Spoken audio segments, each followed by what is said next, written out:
अलंकार काव्य की शोभा बढ़ाने वाले तत्व को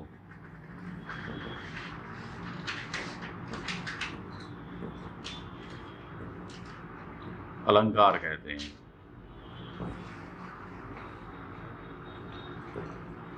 पहली बात तो काव्य क्या है?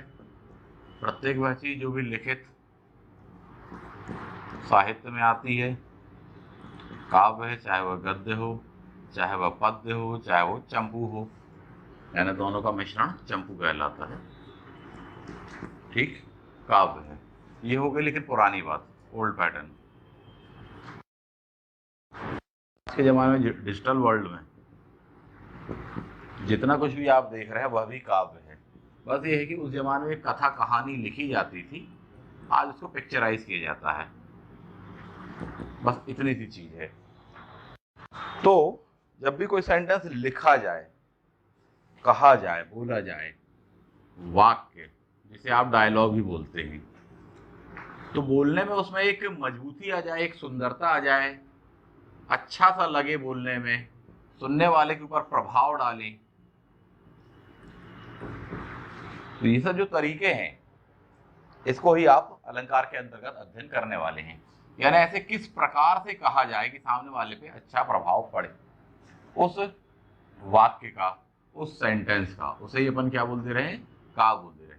होता क्या है, जैसे कि आप जानते हैं, बुद्धिमान लोग कम शब्दों में बात कहते हैं और बड़ी ही गहरी, ये चीज अपन देखते हैं। अलंकार यहीं से निकल कर आया है कि जब आपको कोई बात कहनी है, कुछ इस तरह से उसमें व्याकरणों का प्रयोग करना चाहिए, कुछ इस तरह से उसको प्रस्तुत करना चाहिए कि वो सुनने में, बोलने में काफ़ी अच्छा लगे, इम्प्रेसिव लगे, सारगर्भित टाइप का लगे, सामने वाले व्यक्ति के ऊपर एक अच्छा प्रभाव डाले। उसे ही अपन अलंकार के रूप में कह देते हैं। वही इसके काव्य के बेसिक चीज़ों के अंतर्गत आ जाने वाला है। आगे बढ़ जाते हैं। काव्य के प्रकार जो हम देखें, यहां पर हमने देखा 3, गद्य, पद्य, चंपू। ठीक, अब इसी के आगे का फॉर्मेशन यहां पर बन जाने वाला है अलंकार के प्रकार। सबसे पहला शब्दालंकार, दूसरा अर्थालंकार, तीसरा आधुनिक या उभय अलंकार,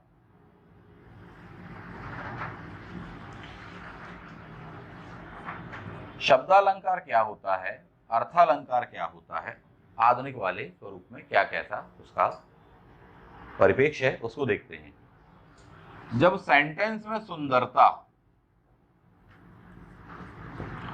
शब्दों के कारण आए,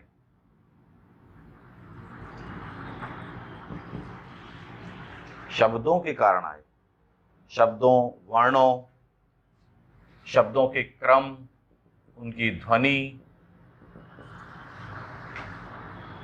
उनको सजाने का तरीका, इसके कारण जब उत्पन्न होती है, ऐसा वाला जो कहला जाएगा दैट इज शब्दालंकार करके कहला जाता है। शब्दालंकार के अंतर्गत भी प्रकार होते हैं। 7 प्रकार हम चाहे तो पढ़ सकते हैं। अनेक विद्वान इसकी संख्या अलग अलग बताते हैं। कुछ बुक्स में आपको 5 मिलेगा, कहीं पर 6 मिल जाएगा, कहीं 7 मिल जाएगा, और कई विद्वान चाहे तो उसके 70 भी प्रकार बता सकते हैं, तो वो भी कोई बहुत बड़ी बात नहीं है। 4-5 आपके लिए एग्जाम की दृष्टि से महत्वपूर्ण होते हैं, इतना थोड़ी सा ध्यान रखेंगे अपन। चलिए एक कोड लिख लेंगे आप वहां पर। शब्दालंकार के प्रकार, अवश्य पावें, जिस लक्ष्य के लिए, जिस परीक्षा की आप तैयारी कर रहे हैं, जिस जॉब के लिए आप तैयारी कर रहे हैं, वह लक्ष्य आप अवश्य पावें, ऐसी ही कामना है, ऐसी ही शुभकामना है हमारी कि आप वह लक्ष्य अवश्य पावें। तो यही आपके शब्दालंकार का कोडिंग हो जाने वाला है। आ से अनुप्रास अलंकार,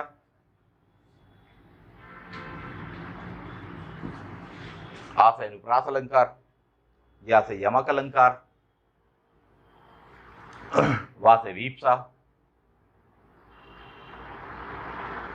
शा से श्लेष,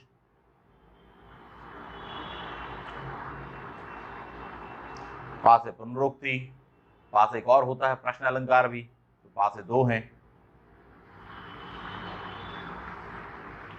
अगर पहले वाले पा से आपने वीपसा कर लिया तो बाद वाले से वक्रोक्ति कर लीजिए, या बाद वाले से पहले वाले से वक्रोक्ति कर लिया है तो बाद वाले से वीपसा कर लीजिएगा। वीपसा,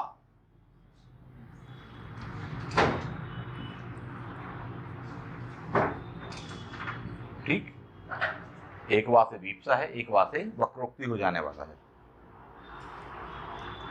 तो ये शब्द अलंकार के भेद हैं। अब ये होता क्या है, अपन डायग्राम समझ लीजिए। आप पढ़ रहे अलंकार, अलंकार किसको कहा, काव्य की शोभा बढ़ाने वाले तत्व को आपने अलंकार कहा। काव्य किसको कहा, गद्य पद्य चंपू। जब गद्य का मतलब क्या है, जिसे गाया नहीं जा सकता, पद्य का मतलब क्या है, जिसे गाया जाता है, चंपू मतलब दोनों का मिक्सअप होने वाला है, तो चंपू काव्य करके कहला जाता है। यहाँ पर बताया गया कि सेंटेंस को इस प्रकार से बोलना कि सामने वाले को अच्छा लगे, प्रभावशाली लगे, अच्छा प्रभाव पड़े। साहित्य में लिखा गया था, पुराने जमाने तो ओल्ड पैटर्न था, न्यू पैटर्न क्या है, डिजिटल वर्ल्ड में जितना भी कुछ आप देख रहे हैं वो सबके सब सेंटेंस फॉर्मेशन, डायलॉग्स वगैरह जो आप देखते हैं वो अलंकार के अंतर्गत आ जाएगा। विद्वानों ने अलंकारों को 3 प्रकार में बांटा हुआ। आपके सिलेबस में मेनली 1 और 2 ये अलंकार आते हैं, परंतु आधुनिक वाले स्वरूप में भी यदि हम देख लें तो 3 प्रकार इसके हो जाने वाले हैं। शब्द अलंकार का मतलब क्या है कि शब्दों के कारण सुंदरता आएगी उस सेंटेंस में, उस काव्य में, उस सेंटेंस में शब्दों के कारण सुंदरता आएगी, इसलिए उसको शब्द अलंकार। जब शब्दों की बजाय उसके अर्थ में कोई सुंदरता आए या अर्थ के कारण वह चीज अच्छी लगे, कोई बात गहरी लगे, कोई बात महत्वपूर्ण लगे, तो वहां पर क्या कहला जाएगा, अर्थालंकार करके कहला जाएगा। शब्द अलंकार में शास्त्र शब्द 7 से 7 प्रकार करके आपको बता दिए मोटे तौर पर, हालांकि 5-6 में काम बन जाता है। कौन कौन सा आपने अकॉर्डिंग किया, दैट इज अवश्य पावे। आ से क्या हो जाने वाला, अनुप्रास, वा से वक्रोक्ति कर लो, शा से श्लेष कर लीजिए, या से यमक कर लीजिए, पा से प्रश्न भी कर लीजिए आप, और पुनरुक्ति भी कर सकते हैं, और वा से लास्ट वाले से आप चाहें तो वीपसा उठाकर रख दीजिए। तो ये अपन ने देख लिया। अब एक एक करके अपन देख लेते हैं कि होता क्या है। कैटेगराइजेशन नहीं, अर्थालंकार बस केवल नंबरिंग से आते चले जाएंगे, एक ये है, दूसरा ये है, तीसरा ये है, चौथा ये है। आधुनिक वाले को आधुनिक परिवेश में अपन पढ़ लेने वाले हैं। सबसे पहले अपन आ जाते हैं अनुप्रास अलंकार। अनुप्रास, अपन अनुप्रास अलंकार का मतलब होगा वर्णों का रिपीटेशन, वर्णों की आवृत्ति का होना, रिपीटेशंस का होना। रिपीटेशन यानी बार बार कुछ वर्ण जब आएंगे, रिपीटेड होंगे, तो वहां पर से अनुप्रास कहा जाता है। तो वर्णों का जब रिपीटेशन करके होगा, एक्चुअली अनुप्रास में भी हम देखेंगे तो कई भेद हमको मिल जाएंगे, 5 प्रकार के उसके हमको भेद मिलेंगे। अनुप्रास अलंकार कितने प्रकार के हैं, 5। तो ये थोड़ी सा ध्यान रखना आपके लिए महत्वपूर्ण होता है कि अलंकार, अलंकार के अंदर में 3, 3 के अंदर में ये वाले, इसके अंदर में 7, इसके अंदर में 5। ये थोड़ी सा एक डिजिटल फॉर्म में आपको याद रखना पड़ता है कि हाँ कौन कौन सा कैसा क्या है। एक बार आपने दिमाग में स्ट्रक्चर बना लिया कि हाँ इसके अंतर्गत ये आता है, फिर अपन उसको आसानी से ग्रेस कर पाते हैं। आगे आप जब उसको पढ़ते हैं, रिवाइज करते हैं, तो आपको काफी अच्छे से समझ में आ जाता है। 5 प्रकार कौन कौन से हैं साहब, छेकानुप्रास। हालांकि ऐसा कभी क्वेश्चन नहीं आता है कि छेकानुप्रास का उदाहरण कौन सा है, वृत्त्यानुप्रास का उदाहरण कौन सा है, लाटानुप्रास का कौन सा, ऐसा प्रायः आता नहीं है। आपको बता दें कि अनुप्रास के अंदर में भी वो आपसे क्वेश्चन पूछा जाए कि आप इनमें से कौन सा वाला है, ऐसा होता नहीं है। सिर्फ और सिर्फ अनुप्रास आता है, और एक इसके अंतर्गत जो है अनुप्रास में, वह कहलाता है लाटानुप्रास, वह आता है साहब। तो उसके बारे में बता दें, वृत्त्यानुप्रास, श्रुत्यानुप्रास, ठीक, लाटानुप्रास, और सबसे अंत में अंत्यानुप्रास।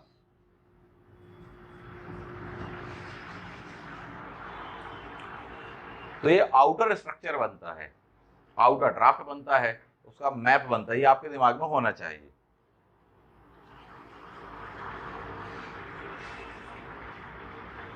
तो एक एक करके देख लेते हैं कि कौन सा क्या कहलाता है। अंत्यानुप्रास, अंतिम में, अंतिम वाले से बना अंत्यानुप्रास।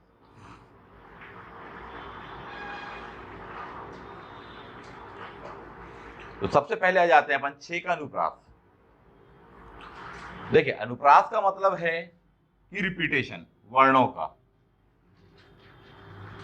6 का अनुप्रास का एक एग्जाम्पल आपको बताना चाहेंगे। फॉर एग्जाम्पल, रीझी रीझी रहती रहती, हंसी हंसी उठे।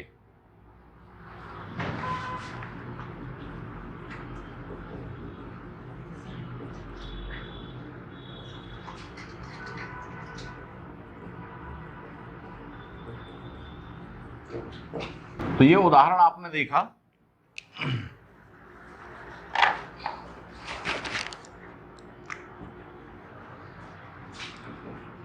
जब भी ध्यान रखें, स्वरूप से और क्रम से वर्णों की आवृत्ति हो, स्वरूप से और क्रम से वर्णों की आवृत्ति हो।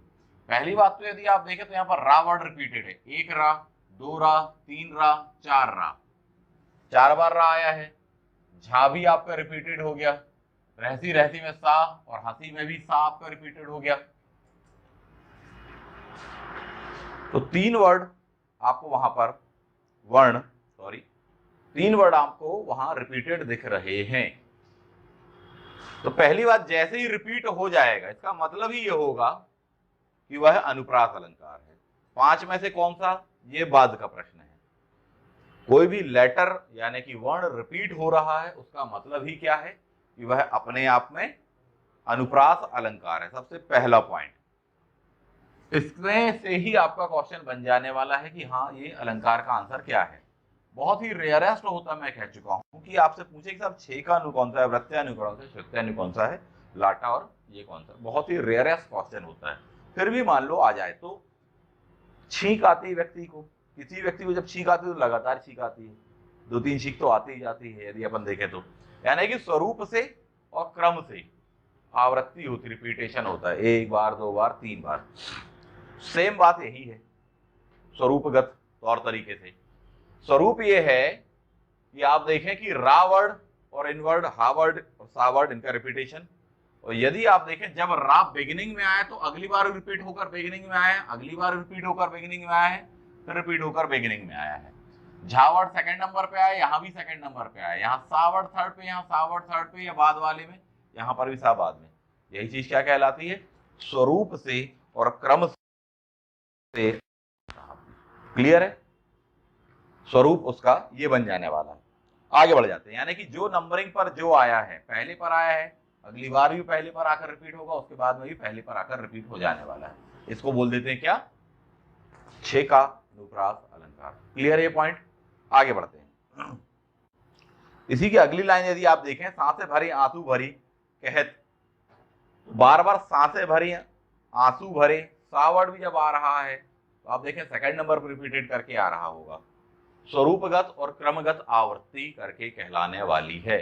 जब भी वर्णों का रिपीटेशन होगा, आप देखो यहाँ वर्ण यानी लेटर का तो रिपीटेशन है, शब्द भी रिपीटेड, रीझी रीझी शब्द है, ये रहती रहती शब्द है। स्वरूपगत और क्रमगत आवृत्ति। आगे बढ़ जाते हैं, वृत्यानुप्रास अलंकार। जब एक ही वर्ण की आवृत्ति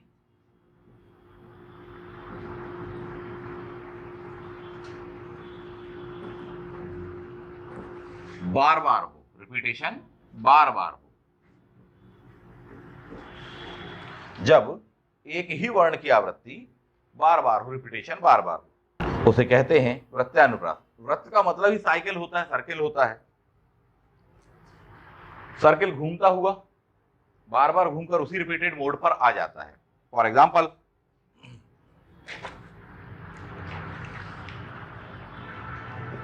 सपने सुनहले मन भाए। मैं एक ही लाइन लिख रहा हूं, जब आपको क्वेश्चन मिलेगा वहां पर तो 3-4 लाइनें लिखी मिलेंगी आपको। सपने सुनहले मन भाए, देखो यहां सा वर्ड रिपीटेशन है, ना वर्ड रिपीटेशन है। यदि आप देखें तो यहां पर जो रिपीटेशन हुआ है, कभी ना किसी नंबर पे आया, यहां देखो थर्ड पर आया, यहां पर सेकंड पर आया, यहां पर सेकंड पर आया है। ऊपर वाले में आप देखें जो रिपीटेशन था, रा 1 पर आया, फिर 1 पर आया, फिर 1 पर आया, फिर 1 पर आया। यही वजह कि ऊपर वाला क्या हो जाएगा, दैट इज 6 का, जबकि यहां पर एक ही वर्ण की आवृत्ति बार बार हो रही है। बार बार का मतलब 2 से ज्यादा बार हो गई, मतलब रिपीटेशन ही कहला जाने वाला है। 1 से ज्यादा बार आया तो रिपीटेशन आया, उससे भी ज्यादा बार आ रहा है, इसका मतलब है कि उसकी संख्या बढ़ती चली जा रही है। तो ये जो आपको पॉइंट दिया हुआ कि बहुत ज्यादा मात्रा में, जब आपको सिंगल सेंटेंस में इतना दिया, अभी 4 सेंटेंस देगा आपको क्वेश्चन पेपर में, तो रिपीटेशन के जो नंबर्स होंगे वो काफी अधिक मात्रा में बढ़ जाने वाले हैं। जब भी ऐसा होगा, एक ही वर्ण ज्यादा फोकस हो रहा है, एक या बहुत ज्यादा हुआ तो 2, वो ज्यादा फोकस हो रहा होगा उस पूरे के पूरे सेंटेंस में 4 लाइन के। यही वजह है कि आप उसको क्या बोल देने वाले हैं, दैट इज प्रत्यानुप्रास।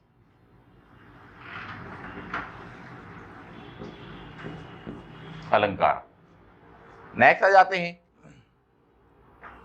लाटानुप्रास, मोस्ट इंपॉर्टेंट, यही आता है। तो पहला वाला हो गया छेकानुप्रास, दूसरा हो गया वृत्तानुप्रास, तीसरे पर आ जाइए लाटानुप्रास।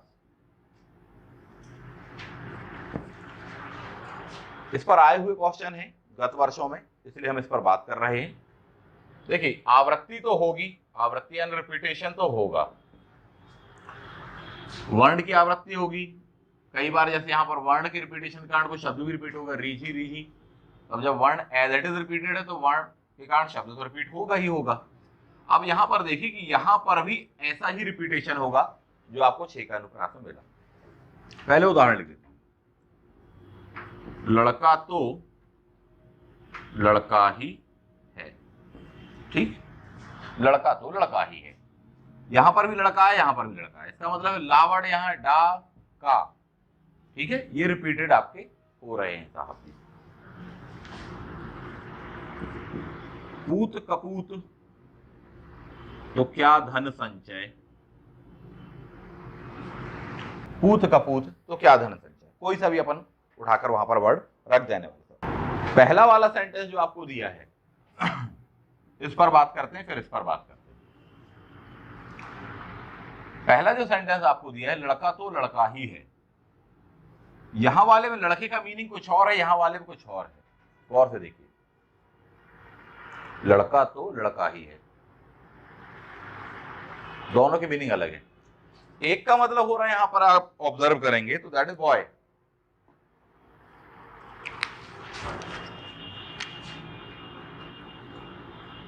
बॉय या चाइल्ड के बारे में बात हो रही है, जबकि यहां वाले में बात हो रही है लड़कपन के बारे में, यानी उसके बचपन के बारे में, उसके चाइल्डहुड के बारे में बात हो रही है। वर्ड जो आया है दोनों बार सेम आया है, लेकिन दोनों बार उसका जो मीनिंग आ रहा है वह अलग अलग आ रहा है, ठीक। जब भी ऐसा होगा तो वहां पर लाटानुप्रास हो जाने वाला है। क्या मतलब है इस चीज का, अपन देख लेते हैं। लड़का तो लड़का ही है, यानी जो छोटा सा लड़का है उसके बारे में कह रहे हैं कि साहब उससे कोई चीज हो गई तो बचपना है उसका, वो लड़का ही तो है, बचपन तो है उसका, ये कहने का मीनिंग है। तो पहली बार में बॉय है उसका मीनिंग, जबकि दूसरी बार में जिसका मीनिंग निकल कर आ रहा है उसके बचपन के बारे में निकल कर आ रहा है। यही वजह है कि जब शब्द तो रिपीटेड हो लेकिन उसके दोनों बार में अर्थ आपको अलग मिलने वाले हैं, ठीक है, तो वहां पर क्या हो जाने वाला है, आपका लाटानुप्रास हो जाने वाला है। अभी यमक भी अपन पढ़ेंगे, दोनों में थोड़ी सा भेद आएगा आपका वहां पर, ठीक है, उसको भी अपन देख लेने वाले हैं। लेकिन इस चीज को आप समझिए यहाँ पर, पहली बात तो रिपीटेशन किस चीज का है, वर्णों का है, दूसरी बात शब्दों का भी है। तीसरी और महत्वपूर्ण बात, ऐसा नहीं है कि अगर कोई एक अलंकार इस सेंटेंस में है तो दूसरा कोई हो ही नहीं सकता, ऐसा बिल्कुल भी नहीं है। एग्जामिनर जानता है कि एक ही सेंटेंस में दो दो तीन तीन अलंकार हो सकते हैं, दो दो तीन तीन रस हो सकते हैं, ऐसा हो सकता है। परंतु एग्जामिनर जब आपको ऑप्शंस देता है तो वो कभी भी इतने क्लोज ऑप्शन नहीं देता या ऐसे कंफ्यूज करने वाले ऑप्शन नहीं देता कि उसके उत्तर दो दो सही हो या तीन तीन सही हो, क्योंकि अंततः वो क्वेश्चन को कैंसिल फिर करना पड़ जाएगा। नेक्स्ट आगे बढ़ जाते हैं। पूत कपूत तो का धन संचय और पूत सपूत तो का धन संचय। साहब जी दोनों वार्ड में यहां पर आप देखें पूत सपूत पूत कपूत वाली बात हो रही है।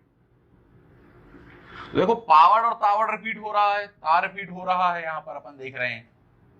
यहां पर भी रिपीट हो रहा है। दोनों बार में उसका जो भावार्थ निकल कर आ रहा है अच्छे और बुरे के संदर्भ में है। लेटर रिपीटेड है तो अनुप्रास है, अच्छे और बुरे के संदर्भ में आ रहा है, यही वजह दोनों में चेंज आ रहा है। कौन सा हो जाने वाला है? लाटा अनुप्रास। एक बेस्ट एग्जांपल और देखते हैं।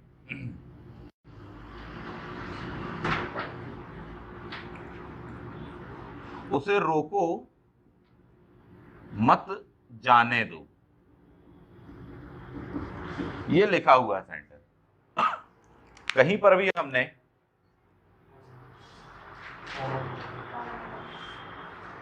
अभी हमने कॉमा या यति नहीं लगाई है, इसको देख लीजिए। लाटानुप्रास में आप लोगों को यही बताया कि रिपीटेशन तो होगा लेकिन उसका अर्थ चेंज हो जाएगा, यानी कि उसकी मीनिंग सेकंड टाइम में चेंज हो जाएगी। उसे रोको मत जाने दो। पहली बात, अगर इसी सेंटेंस को अपन दो बार बोल दें यहां पर, उसे रोको मत जाने दो, और एक और सेंटेंस आपको दे दिया उसी बगल में, उसे रोको मत जाने दो।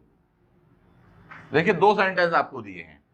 पहले वाले में बात हो रही है कि स्टॉप हिम, जबकि दूसरे वाले में बात वहां पर हो रही है कि साहब let him go. Clear? Repeated क्या है? लेटर्स हैं, लेकिन दोनों की मीनिंग बार बार में चेंज आ जा रहे हैं। कौन सा कहला जाएगा आपका? लाटानुप्रास। मांगी नाव न केवट आया। मांगी नाव न केवट आया।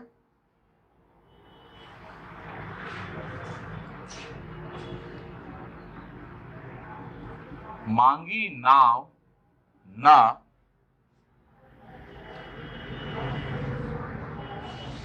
केवट आया। अब ध्यान दें यहां पर, अब यहां कॉमा और यति वगैरह अपन लगा लेते हैं। मांगी नाव के बाद में कॉमा लगाया हमने यहां पर, जबकि यहां पर ना के बाद में कॉमा लगा है। ये पहले लगाया, वहां ना के बाद में लगाया है। दोनों का मीनिंग देखिए, सोचिए, विचार करिए। दो सेंटेंस लिखे हैं। पहला है मांगी नाव ना केवट आया, यानी पहली बार में नाव मांगी गई बट आया कौन नहीं? केवट नहीं आया। सेकंड टाइम में कहा कि नाव नहीं मांगी गई है बट आ गया कौन? केवट। दोनों बार जो आ रहे हैं शब्द रिपीट है। शब्द का मतलब वर्ण तो रिपीट होंगे ही, जब तो शब्द रिपीट हो रहे हैं। एज इट इज रिपीटेशन है, लेकिन दोनों बार में रिपीटेशन के बावजूद भी उनके अर्थ में चेंज है, मीनिंग में उनके चेंज है। जब भी ऐसी चीज होगी तो क्या होगा? लाटा। क्लियर है बात? इसमें जो सबसे ज्यादा एग्जाम्पल आता है वो ये वाला आता है, पूत सपूत तो का धन संचय, और पूत कपूत तो क्या करोगे आप धन संचय करके। तो कपूत है, पैसा इकट्ठा करके रखा है, तो उस बच्चे को ही, ऐसे गंदे बच्चे को ही क्या बोल देते हैं? लाट साहब बोल देते कई बार। तो लाट साहब, लाटा का एग्जाम्पल कौन सा ध्यान रखना, इस तरह से ध्यान रखना। मान लो कॉन्सेप्ट आपको दिमाग में नहीं चढ़ पा रहा, नहीं समझ पा रहे होगी, विचार करोगे, स्टडी करोगे, रिवाइज करोगे, डेफिनेटली आपको बनेगा साहब ये। नेक्स्ट बना जाते हैं अंत्यानु अनुप्रास अलंकार। मांगी नाव ना केवट आया। मांगी नाव यानी बोलाई नाव, ठीक है। आया कौन नहीं नाव लेकर? केवट। जबकि इसका भावार्थ क्या है? मांगी नाव ना के बाद में कॉमा लगा है, यानी नाव नहीं मांगी थी हमने, फिर भी आ गया बंदा लेकर। क्लियर?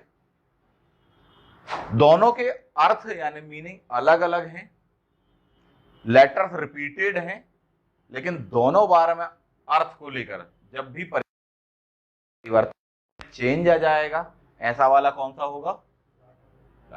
अनुप्रास क्यों? क्योंकि लेटर्स रिपीटेड हैं। लाटानुप्रास क्यों है? क्योंकि दोनों बार में मीनिंग अलग अलग है। इतनी सी बात है। क्लियर है बात? ही इतना ध्यान रखिएगा। हाँ जी बिल्कुल, रिपीट का मतलब एक से ज्यादा बार अगर आए तो रिपीटेड है वो।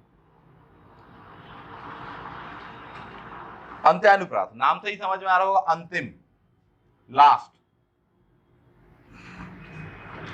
लास्ट के जब भी वर्ड रिपीट होंगे, अंतिम वर्ड रिपीट हो, अंत में तुक मिले,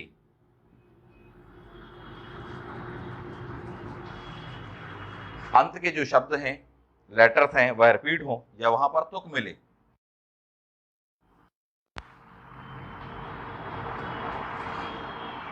ऐसा वाला अंत्यानुप्रास होता है। फॉर एग्जाम्पल, गुरु गोविंद दोऊ खड़े, गुरु गोविंद दोऊ खड़े, काके लागू पाए,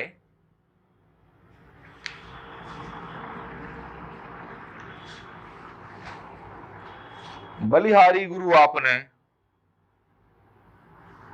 जो गोविंद लियो बताए। लास्ट में देखो या वर्ड रिपीटेड है, लास्ट में या वर्ड रिपीटेड।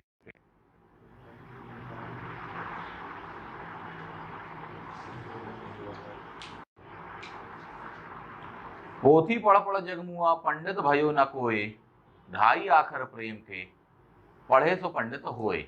दो लाइनें बोली, दोनों लाइनों का आखिरी लेटर आप देख लो कॉमन आएगा। क्लियर? कोय, हो ए, रिपीटेड।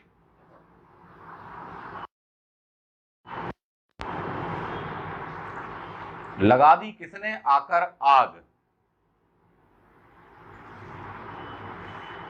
कहा था तू संशय के नाग, आग नाग, ऐसे 50 एग्जाम्पल आपको मिल जाएंगे।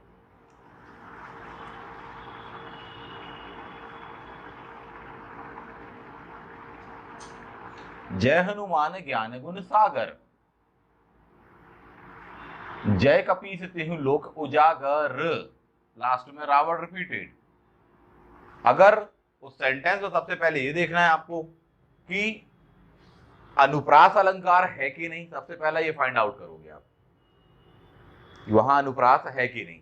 और अनुप्रास फाइंड आउट कर लेने के बाद में अगर क्वेश्चन पूछा है आप अंत्यानुप्रास है कि नहीं, तो क्या करोगे, आखिरी वाला आप देख लोगे, आखिरी वाला रिपीटेड है सेम, और उसमें भी क्या कहा मैंने, ना केवल रिपीटेड, तुक बोला है हमने।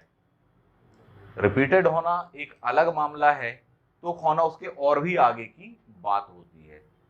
पाए, लाए, सब में तुक रिपीटेड हो रही थी। अंत की तुक है या तुक अंत में ही रिपीटेड होती है, इसलिए कौन सा कहलाएगा, अंत्यानुप्रास अलंकार कहलाएगा। क्लियर? आगे बढ़ जाते हैं। नेक्स्ट वन,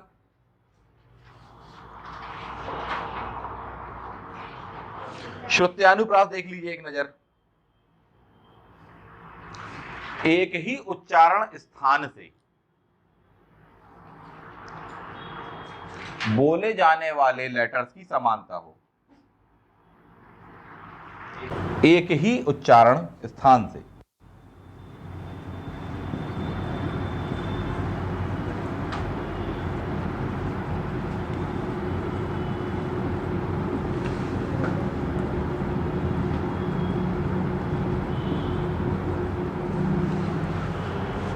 एक ही उच्चारण स्थान से बोले जाने वाले लेटर्स की समानता हो,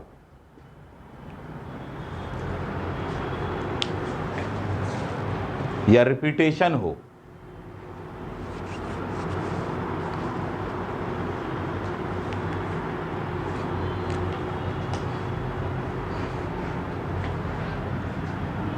तब श्रुत्यानुप्रास होता है। समझते हैं अपन इसको कि क्या कह रहे। सबसे पहली बात कि एक ही उच्चारण स्थान का मतलब क्या होता है साहब, ध्यान दे देते हैं अपन। हमने पढ़ा हुआ है बिल्कुल बिगिनिंग में कि वर्णों को आपने या व्यंजनों को आपने एक कैटेगरी बताई थी आपको, दैट वाज KTM दंतोष्ठ, याद कीजिए। K फॉर कंठ से बोले जाने वाले वर्ण, T फॉर दैट वाज तालुव्य बताया था आपको, M फॉर मूर्धन्य बताया था, ठीक है, दंत बताया था। चलो नहीं पढ़ा कोई बात नहीं, बता देते हैं। ओ स्टैन है ओठ से। जो का वर्ड होता है, का, खा गा गा इंगा, ये सब क्या कहलाते हैं, कंठ। क्योंकि इनको जब बोलते हैं आप तो कंठ से ही ध्वनि निकलती। टी फॉर तालुव्य, ठीक। आपका वर्ग क्या था? दैट वाज कचड़ता पा वर्ग, का चा ट ता एंड पा वर्ग, ठीक है, ये था आपका। और फिर आपने इसको कैटेगराइजेशन कर दिया था, यही पढ़ते अपन स्कूल से लेके सभी चीजें। तो का वर्ग में का खा का घा, चा किस में आ रहा है आपका? तालुव्य में। जब आप इसको बोलते हैं तो तालु से निचले हिस्से से जीभ आपकी लग रही होगी साहब जी, चा, इसलिए तालुव्य बोल दिया। मूर्धन्य यानी होता ऊपर, जब आप इसको बोलते हो तो जीभ ऊपर की ओर फ्लिक करती है, टकराती है। बोलेंगे टा लगेगी, ठा लगेगी, डा। मूर्धन्य क्या है? दंत यानी दांतों के सहयोग से बोला जाता है। ता था दाधा ना, जैसे बोला आपने ता तो जीभ आपकी दांतों से लग रही है, था जीभ दांतों से लग रही है। ओष्ठ यानी कि ओंठों से बोला जा रहा होगा, है ना, ओंठों से बोला जाने वाला होगा, दैट इज पा। पा फा बा भा माँ के संदर्भ में, तो जब ओंठों से लगेगी जीभ तभी बोल पाएंगे पा। यदि कोशिश करें कि लिप्स ना टच होने दें हम ओंठों से और उसके बिना बोलना पड़े तो नहीं बोला जा सकता। इसका मतलब यह कि एक खास उच्चारण स्थान है इनका। अब वापस आओ, एक ही उच्चारण स्थान से बोले जाने वाले लेटर्स का जब रिपीटेशन हो, काफी टफ हो जाता है, हालांकि डायरेक्टली ऐसा क्वेश्चन पूछता नहीं है, फिर भी अपन देख लेते हैं।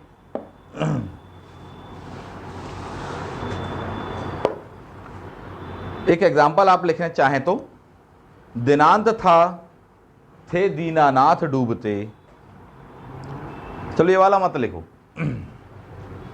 ज्यादा नहीं समझ पाओगे, ये वाला लिखो। एक लड़की को देखा तो ऐसा लगा, इसमें स्पेलिंग मिस्टेक भी नहीं होगी आपसे।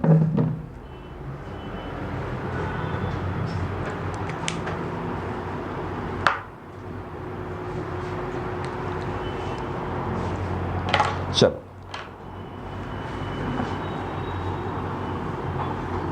कौन कौन से रिपीटेड हैं यहां पर? पहली बात तो का रिपीटेड है, और ऐसा लगा, उसके आगे भी होगा पूरा सॉन्ग, पता होगा अपन को, जैसे जैसे जैसे यू, जैसे आईएएस का पेपर है ना, तो बहुत कुछ ऐसा लगा। तो जब आप गौर से देखोगे तो का रिपीटेड है, खा रिपीटेड है, रा रिपीटेड है, आपका बार रिपीटेड है। आप अगर गौर से देखो तो पूरे सॉन्ग की बात कर रहा हूं मैं, सिर्फ एक लाइन की बात नहीं कर रहा हूं, क्योंकि आपको एग्जामिनर कम से कम 4-5 लाइनें तो देगा, वहां पर एक लाइन नहीं देगा, वो तो मैं लिख रहा हूं कि बोर्ड में जगह कम है, वहां आपको 4-5 लाइन मिलेगी। अब देखो आप यहां से 2 लेटर को बस पकड़ रहे हैं आपके लिए शॉर्ट में, का रिपीटेड है और खा रिपीटेड है कि नहीं? देखा, खिलता गुलाब, खा, ख्वाब, खा, ऐसे ही हो रहा है रिपीटेड। का और खा किस जगह से बोले जाते उच्चारण स्थान? एक ही उच्चारण वाले जो लेटर्स होते हैं वो रिपीटेड होते हैं, क्या कहलाता है? दैट इज श्रुत्यानुप्रास। सुनने में बड़ा मीठा मधुर श्रुति जन्य लगता है, इसलिए तो आप सुनते हैं गाने वगैरह, गौर कर लेना उसमें ये चीज होती है साहब जी। मैक्सिमम में आपको ये मिल जाएगा साहब, श्रुत्यानुप्रास साहब जी। क्लियर है? तो ये 5 थे आपके। दोबारा, एक ही उच्चारण स्थान से बोले जाने वाले जो लेटर हैं वो रिपीटेड हैं। मैंने कहा आपसे यहां पर कि का कंठ से बोले जाने वाले कौन से हैं? का, खा, गा, घा, इंगा वाली बात कह रहे हैं। देखो का रिपीटेड आ रहा है, खा रिपीटेड आ रहा है, गा रिपीटेड आ रहा है, गुलाब। आप देखिएगा उस चीज को, कम से कम आप इसकी 5-7 लाइनें लिख लीजिएगा कागज पर, ठीक है, और फिर उसको ऑब्जर्व कर लीजिएगा सेम उच्चारण स्थान के रिपीटेड हैं कि नहीं, तो निश्चित रूप से आपको मिल जाएंगे ये सेम उच्चारण स्थान से रिपीटेड है साहब। चलिए, तो अपन ने 5 प्रकार देखे किसके? केवल और केवल अपन ने अनुप्रास के 5 देख लिए। तो एक नजर बिल्कुल बिगिनिंग से देखते हैं, बिल्कुल शुरुआत से।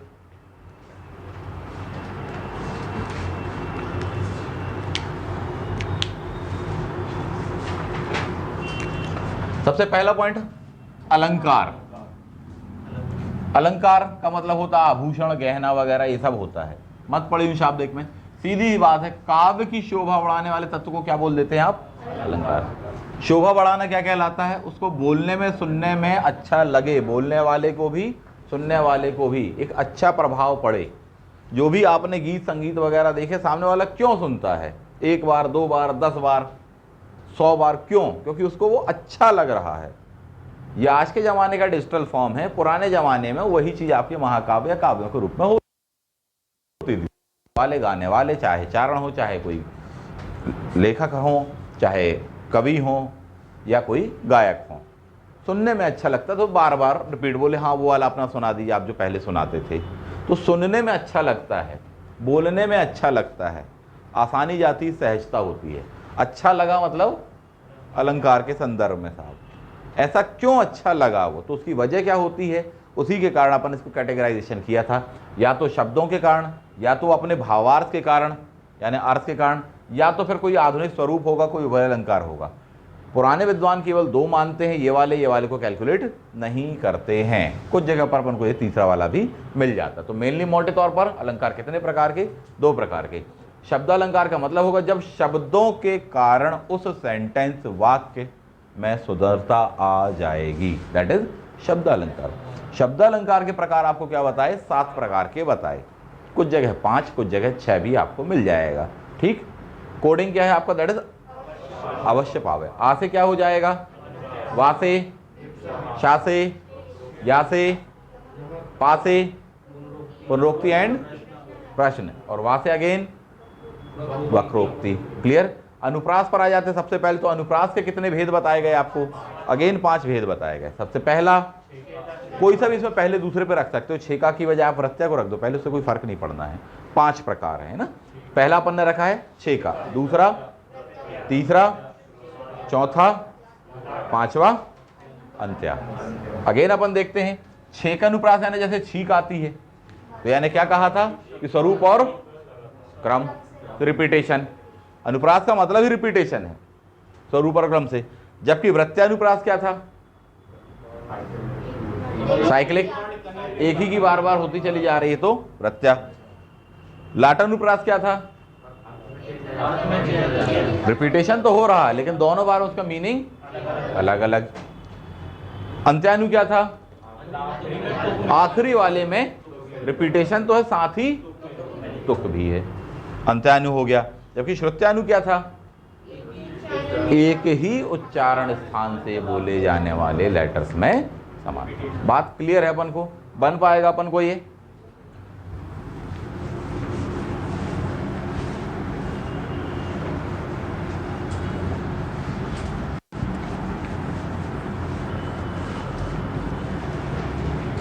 क्वेश्चन आएगा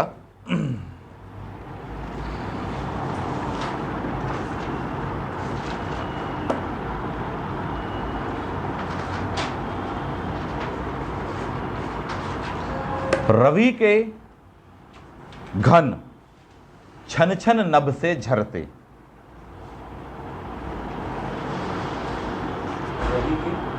घन छन छन नभ से झरते कौन सा अनुप्रास अलंकार है? 4 ऑप्शन में चारों अनुप्रास रहेंगे।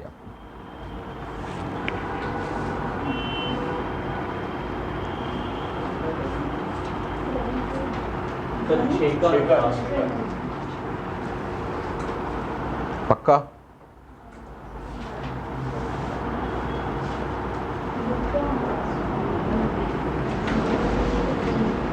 अच्छे से आराम से विचार करके बताइए। एक की तो 2 हो रही है, तो अनुप्रास तो पहले ही हो गया। अब उनमें से कौन सा?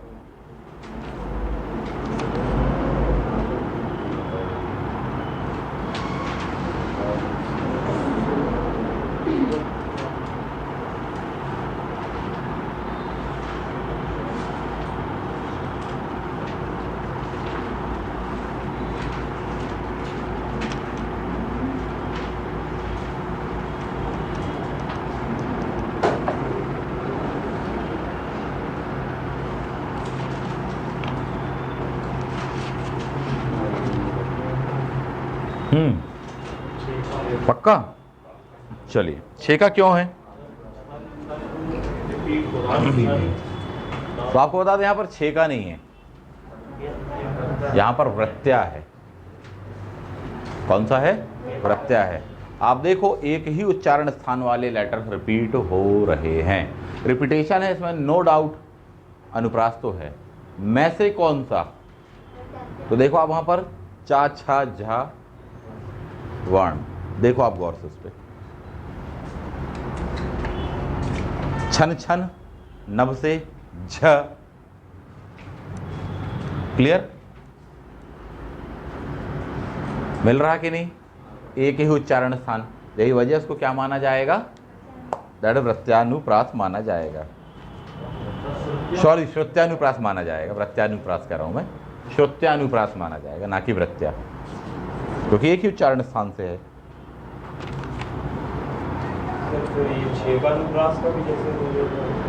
छेका का भी हो सकता है, वो भी हो सकता है, ऐसा नहीं है, लेकिन उसमें आपको दोनों में प्रतिशत देखना पड़ेगा कि ज़्यादा और कम वाली बात क्या है, ये चीज़ आपको देखनी पड़ेगी। क्लियर है बात? बन पाएगा? आगे बढ़ जाते हैं।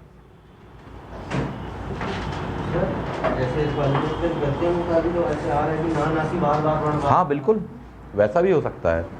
ऑप्शन में आपको बहुत ज़्यादा से ज़्यादा 2 ही अनुप्रास देगा, वो चारों के चारों नहीं दे देगा, ठीक है? 5 के 5, 4 के 4 आपको अनुप्रास अलंकार नहीं दे देगा। क्या देंगे ऑप्शन में? देखिएगा, एक देगा लाटानुप्रास और एक दे देगा आपको श्रुत्यानुप्रास। क्या लगाओगे? बाकी 2 ऑप्शन दे देंगे, कहीं वक्रोक्ति, कहीं कुछ, कहीं कुछ, इस तरह करके आपको देखने को मिलेगा।